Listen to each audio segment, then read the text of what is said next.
ನೀವು ART groups ಅಲ್ವಾ? ಹೌದು. ಇವತ್ತು ನಾವು ಇಲ್ಲಿ ಬಂದಿರೋದು ಏನಂತಂದರೆ ಕಮರ್ಷಿಯಲ್ದು ಒಂದು ಜಾಗ ಪ್ರಾಜೆಕ್ಟ್ ಕಂಪ್ಲೀಟ್ ಆಯಿತು, ಅದನ್ನೆಲ್ಲ ನೋಡ್ಕೊಂಡು ಹೋಗೋಣ ಅಂತ ಬಂದಿದ್ದೀವಿ.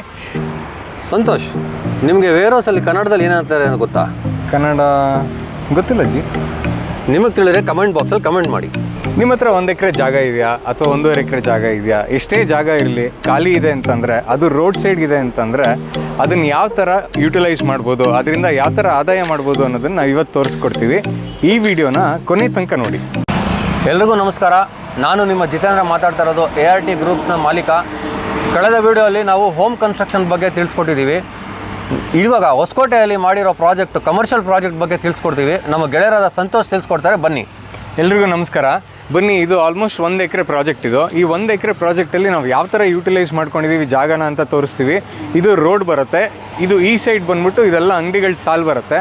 ಸೊ ಇದಿಷ್ಟು ಅಂಗಡಿಗಳು, ಮತ್ತು ಈ ಕಡೆ ಒಂದು ಅಂಗಡಿ ಕೊಟ್ಟು ಇದನ್ನು ಎಂಟ್ರೆನ್ಸ್ ಅಂತ ಮಾಡ್ಕೊಂಡಿದ್ದೀವಿ. ಈ ಪರ್ಟಿಕ್ಯುಲರ್ ಜಾಗಕ್ಕೆ ನಾವು 2 ಎಂಟ್ರೆನ್ಸ್ ಮತ್ತು 1 ಎಕ್ಸಿಟ್ ಅಂತ ಮಾಡ್ಕೊಂಡಿರ್ತೀವಿ. ಸೊ ಹೀಗೆ ಮುಂದೆ ಬಂತು ಅಂತಂದರೆ ಇದು ಆಲ್ಮೋಸ್ಟ್ 1 ಎಕರೆ ಜಾಗ ಬರುತ್ತೆ. ಈ 1 ಎಕರೆ ಜಾಗದಲ್ಲಿ ನಾವು ಏನೇನು ಮಾಡಿದ್ದೀವಿ ಅಂತ ಅಂದ್ಬಿಟ್ಟು ತೋರಿಸ್ತೀವಿ. ಇದು ಒಂದು ದೊಡ್ಡದಾಗಿರೋವಂಥ ಒಂದು ವೇರ್ ಹೌಸ್ ಇದು. ಈ ವೇರ್ ಹೌಸ್ಗೆ ಫಸ್ಟ್ ಒಂದು 15 to 20 ಫೀಟ್ ನಾವು ಗೋಡೆನ ಕಟ್ಟಿ ಅದ್ರ ಮೇಲ್ಗಡೆಗೆ ಶೀಟ್ಸ್ನ ಹಾಕಿ ಕವರ್ ಮಾಡ್ತೀವಿ.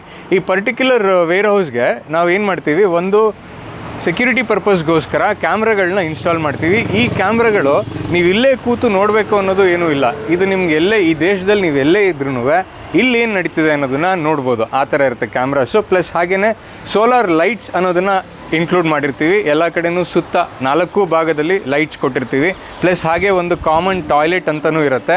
ಈ ಕಡೆ ಎಲ್ಲನೂ ಒಂದು ಸ್ವಲ್ಪ ಜಾಗ ಅಂತ ಬಿಟ್ಟಿರ್ತೀವಿ. ಈ ಕಡೆ ನೋಡ್ಬೋದು ನೀವು, ಸ್ವಲ್ಪ ಜಾಗ ಕೊಟ್ಟಿರ್ತೀವಿ. ಒಂದು 5 ರಿಂದ 6 ಅಡಿ ಜಾಗ ಇರುತ್ತೆ. ಬೇಸಿಕಲಿ ಏನಂತಂದರೆ ವೇರ್ ಹೌಸ್ ಮಾಡ್ಬೇಕಾದ್ರೆ ಒಂದು ಗಮನದಲ್ಲಿ ಇಟ್ಕೊಳ್ಳೋದು, ಫಸ್ಟು ವೇರ್ ಹೌಸ್ ಆಗಲಿ ನಾವು ಮನೆ ಕಟ್ಟೋದ್ರಲ್ಲಾಗಲಿ ಫಸ್ಟ್ ನಾವು ಮಾಡೋದೇ ಸಾಯಿಲ್ ಟೆಸ್ಟಿಂಗು. ಫಸ್ಟು ಸಾಯಿಲ್ ಟೆಸ್ಟಿಂಗ್ನ ನೋಡಿ ನೆಲ ಎಷ್ಟು ಗಟ್ಟಿಯಾಗಿದೆ, ಬದ್ಧವಾಗಿದೆ ಅಂತ ನೋಡಿ ಅದ್ರ ಪ್ರಕಾರವಾಗಿ ಆಮೇಲೆ ನಾವು ಕನ್ಸ್ಟ್ರಕ್ಷನ್ ಅನ್ನೋದನ್ನು ಸ್ಟಾರ್ಟ್ ಮಾಡ್ತೀವಿ. ಸೊ ಇದನ್ನೆಲ್ಲ ಮಾಡೋದಕ್ಕೂ ನಮ್ಮ ಹತ್ರ ಸಪ್ರೇಟ್ ಟೀಮ್ ಅಂತ ಇದ್ದಾರೆ, ಇಂಜಿನಿಯರ್ಸ್ ಇದ್ದಾರೆ. ಅದು ಆ ಕೆಲಸ ಮಾಡೋದಕ್ಕೆ ಅದೇ ಟೀಮ್ನ ಯೂಸ್ ಮಾಡಿಕೊಂಡು ಈ ವರ್ಕ್ಗಳನ್ನೆಲ್ಲ ಮಾಡಿಸ್ಬಿಟ್ಟು ನಾವು ಕನ್ಸ್ಟ್ರಕ್ಟ್ ಮಾಡೋವಂಥದ್ದು ಉಂಟು. ಸೊ ಇದು ಇಲ್ಲಿ ಯಾವಾಗಲೂ ಏನು ಮಾಡ್ತೀವಿ, ಇದು ಏನಂತಾರೆ ವೇರ್ ಹೌಸ್ ಅಂದಾಗ ಒಂದು ರ್ಯಾಂಪ್ ಅಂತ ಮಾಡ್ತೀವಿ, ಪ್ಲಸ್ ಆ ಕಡೆಗೆ ಸ್ಟೆಪ್ಸ್ ಅಂತ ಕೊಟ್ಟಿರ್ತೀವಿ. ಸೊ ಇದಿಷ್ಟು ವೇರ್ ಹೌಸ್ ಆಯಿತು ಅಂತಂದರೆ ನೆಕ್ಸ್ಟು ಇದೇ ಜಾಗದಲ್ಲಿ ಕಮರ್ಷಿಯಲ್ ಪರ್ಪಸ್ಗೆ ಯೂಸ್ ಆಗೋದನ್ನು ಹೇಗೆ ಅನ್ನೋದನ್ನು ನಾವು ತೋರಿಸ್ಕೊಡ್ತೀವಿ. ನೋಡಿ, ಇದು ರೋಡ್ ಸೈಡ್ಗೆ ಬರುತ್ತೆ ಇದು ಪ್ರಾಪರ್ಟಿ. ಹಾಗೆ ಸ್ವಲ್ಪ ಮುಂದೆ ಬನ್ನಿ, ಇಲ್ಲಿ ಆಲ್ಮೋಸ್ಟ್ ಕಮ್ಮಿ ಅಂತಂದ್ರೂ ಒಂದು 12 ರಿಂದ 15 ಅಂಗಡಿ ಇದೆ. ಮುಂದೆ ಈ ಮುಂಭಾಗ ಏನು ಬರುತ್ತೆ ನಿಮಗೆ ಕಂಪ್ಲೀಟಾಗಿ ಒಂದು ಆಲ್ಮೋಸ್ಟ್ ಒಂದು 15 ಅಂಗಡಿಗಳು ಬರುತ್ತೆ. 15 ಅಂಗಡಿಗಳಿಗೆ ನೀವು ಬಾಡಿಗೆ ಕೊಡೋ ಥರ ಮಾಡ್ಕೊಬೋದು. ಇಲ್ಲಿ ಪ್ಲಸ್ ಪಾಯಿಂಟ್ ಏನಾಗಿದೆ ಅಂತ ಅಂದರೆ ಈ ಕ್ಲೈಂಟ್ಗೆ ಇದಿಷ್ಟು ರೋಡು, ಇದು ಮೇನ್ ಕನೆಕ್ಟಿಂಗ್ ರೋಡ್ ಇದು.